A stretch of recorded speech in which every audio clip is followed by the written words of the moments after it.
सो hi friends, आज हम बात करने वाले हैं अभी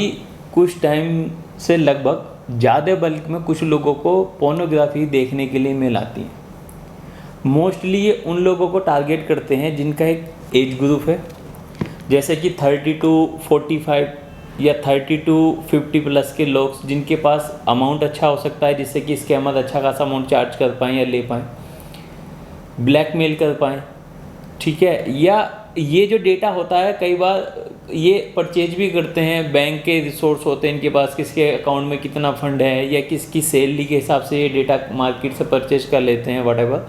बट द मोड जो ऑब्जेक्टिव होता है इनका मेन, अब उन बंदों को किसी भी तरह से ये डराना कि आप अपने नेटवर्क पे ये पोर्न वॉच कर रहे थे जिसकी सस्पिशियस आपकी जो है नेटवर्क से हमारे पास इशू आया है और ये क्राइम है। और एक आपको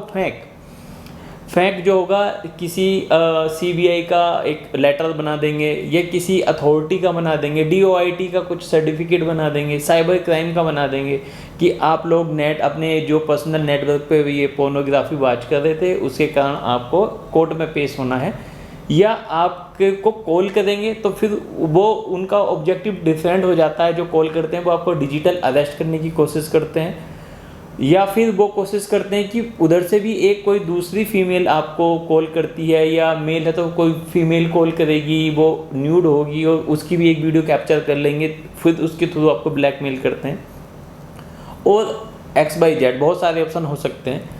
तो जो मेन ऑब्जेक्टिव है इस वीडियो को बनाने का वो ये है कि अगर किसी भी पर्सन को, मेल फीमेल, यंग जनरेशन्स के बंदे या ओल्ड जनरेशन के बंदे, उनको ऐसा कोई मेल मिलता है ये, तो सबसे पहले आप उसकी एक मेल देखिए जिस ईमेल से आपको रिसीव हो रहा है। ये सारे फेक होते हैं, ठीक है, मैक्सिमम फेक ही है, क्योंकि अगर आप पर्सनली ये सब चीज़ देख रहे हैं तो किसी को क्या उसमें लेना देना, पहला ऑप्शन। दूसरा है कि जब मेल हम लोग ट्रांसफ़र करते हैं तो मेलिंग करने के बहुत सारे टूल्स मिलते हैं जिनमें वो बल्क में मेल करते हैं। लेट्स से एक एग्जाम्पल के तौर पर 1 लाख बंदों को मेल की गई तो 50-100 बंदे डर ही जाते हैं, वो कॉल बैक करते हैं, वो उनको अपने शिकार बना लेते हैं, जो उनका ऑब्जेक्टिव था, नीड थी, वो फिलफिल हो गई। तो सबसे पहले अगर आप में से ऐसे कुछ मेरे फ्रेंड्स हैं जिनको ये मेल्स मिली है तो सबसे पहले वो ईमेल्स देखें जो ऊपर बना हुआ होता है जिससे वो रिसीव कर रहे हैं।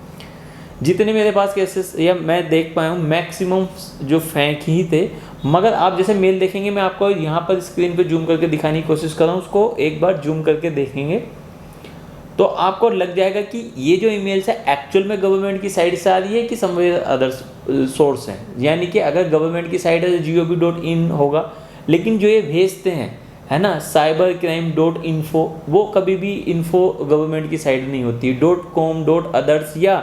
इनके जो टूल्स हैं वो सिर्फ एक डोमेन लेते हैं जिससे कि IMPS POP3 जो POP3 प्रोटोकॉल्स होता है, पोस्ट ऑफिस प्रोटोकॉल, जिसके थ्रू एक मेल से दूसरे सर्वर तक मेल जाती है, वो यूज करने के लिए IMPS जो उससे कि वो इंडेक्स करा पाएँ। और ज़्यादातर जब बल्क में भेजते हैं तो वो स्पैम में जाती है SMTP के through, simple mail transfer protocol. तो आपको वो मेल आपकी इनबॉक्स की तरह सेम आपको स्पैम में भी मिल सकती है। तो आप एकदम से देख के उसको डरे नहीं, सबसे पहले उसको चेक करें। चेक करने की डिटेल्स मैं आपको बता रहा हूँ। फर्स्ट आप चेक करेंगे कि वो जो रिसोर्स है, जैसे कि अगर मैं डिटेल्स यहाँ पे जूम पे करूँगा तो मैंने आपके लिए फ़ोन की स्क्रीन को जूम करना है फ़ोन पे, या वहाँ पर देखना जो ईमेल आ रही है वो कोई XYZ समथिंग मेल होगी और डोमेन भी अदर्स होगा। ये इसलिए बता रहा हूँ कि आप अगर चेक करेंगे तो वो गवर्नमेंट की साइड से नहीं है तो आप रिलैक्स हो जाएँ, ठीक है। सेकेंडली अगर आप चेक करना चाहे तो हेल्प ले सकते हैं हम लोगों से भी, और आपको घबराने की ज़रूरत नहीं है, कोई पैसा किसी को देने की ज़रूरत नहीं है, कहीं भी आपको एकदम से बरगलाने की ज़रूरत नहीं है। बहुत सारे लोग ऐसे भी हैं वो इतना डर जाते हैं,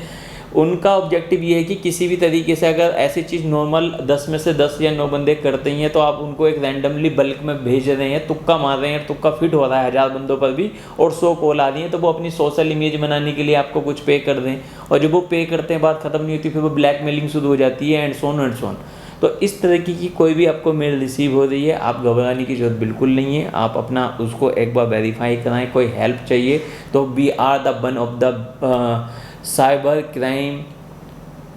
जो हेल्पलाइन के थ्रू हम हेल्प करने की पूरी कोशिश करेंगे जितना है, वरना मैंने फ्री कंसल्टेशन का भी ऑप्शन दिया है, उसका एक प्रोसेस है, वीडियो में आप देख लीजिए, मेरी इसमें पड़ी है। जो लोग अफोर्ड नहीं करते फ्री कंसल्टेशन ले सकते हैं, हम दे भी रहे हैं उन लोगों को। एक और प्रो बोनो क्लिनिक है हम लोग फर्स्ट साइबर क्राइम के मामले में इंडिया के प्रो बोनो क्लिनिक सिंपली बोलते हैं, आप देखोगे जो अफोर्ड नहीं कर सकते या बहुत मिनिमम ही उनकी हेल्प के लेकर हम कर देते हैं, तो हम वो भी प्रोवाइड करा रहे हैं। सब मेन ऑब्जेक्टिव ये है कि किसी भी तरह से कोई बंदा किसी भी साइबर क्राइम एक्टिविटी का शिकार ना हो, जितनी कोशिश है वो करने की कोशिश करते हैं मैं और मेरी टीम्स। लेकिन जो ये ऑब्जेक्टिव था इस वाली वीडियो को बनाने का वो यही था कि पिछले कुछ दिनों में इतने सीनियर लेवल के बंदे हमसे मिले, वो हमसे बात करते हुए भी डर रहे थे कि ये चीज़ शेयर करें कि नहीं करें, और सारे के सारे फेंक थे। और वो कुछ ऐसे थे जो बहुत अच्छा अमाउंट पेड भी कर चुके थे, क्योंकि उन्हें पता था फैमिली में क्या पता चलेगा, मेरा लड़की बड़ी है, मेरा लड़का बड़ा, वो सोचेंगे क्या होगा, पड़ोसी अड़ोसी क्या बोलेंगे, जो इन चीज़ों की ताक में रहते हैं। तो आपको घबराने की ज़रूरत नहीं है, आप उसे वेरीफाई करें। हम श्योर 99.99% फेंक ही होगी। इन केस और भी कोई हेल्प चाहिए तो हमसे वेरीफाई करा सकते हैं। Thanks for watching this video.